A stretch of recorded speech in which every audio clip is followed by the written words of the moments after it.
రాష్ట్రాన్ని జగన్ గోదావరిలో ముంచారని సీఎం చంద్రబాబు మండిపడ్డారు. విభజన వల్ల రాష్ట్రానికి జరిగిన నష్టం కంటే జగన్ చేసిన నష్టమే ఎక్కువన్నారు. పోలవరం ప్రాజెక్టుపై సీఎం చంద్రబాబు శ్వేతపత్రం విడుదల చేశారు. గత 5 ఏళ్లలో పోలవరం ప్రాజెక్టు నిర్మాణ పనులకు సంబంధించిన పురోగతి మందగించిందని ఆవేదన వ్యక్తం చేశారు.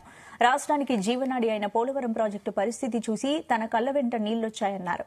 కేంద్రం నుంచి వీలైనంత ఎక్కువగా నిధులు తెచ్చుకోవాలని 25 రోజుల్లో బడ్జెట్ ప్రవేశపెట్టాల్సిన అవసరం ఉందన్నారు. వెబ్సైట్ల ద్వారా పత్రాలని అందుబాటులో ఉంచుతామని చంద్రబాబు స్పష్టం చేశారు. జగన్ పోలవరం ప్రాజెక్టు భౌగోళిక పరిస్థితులు మారాయన్నారు చంద్రబాబు.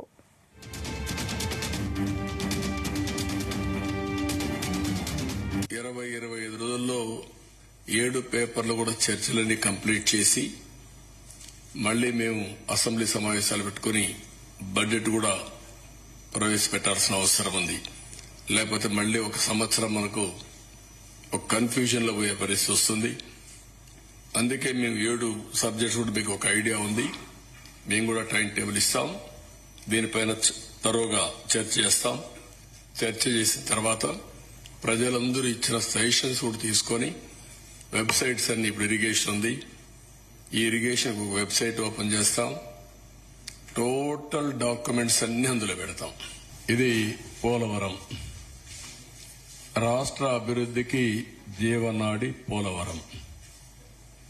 రాష్ట్రానికి 2 ప్రధానమైనటువంటి ప్రాజెక్టులు, ఒకటి అమరావతి, ఒకటి పోలవరం. 2 కూడా 2 కళ్ళు లాంటివి.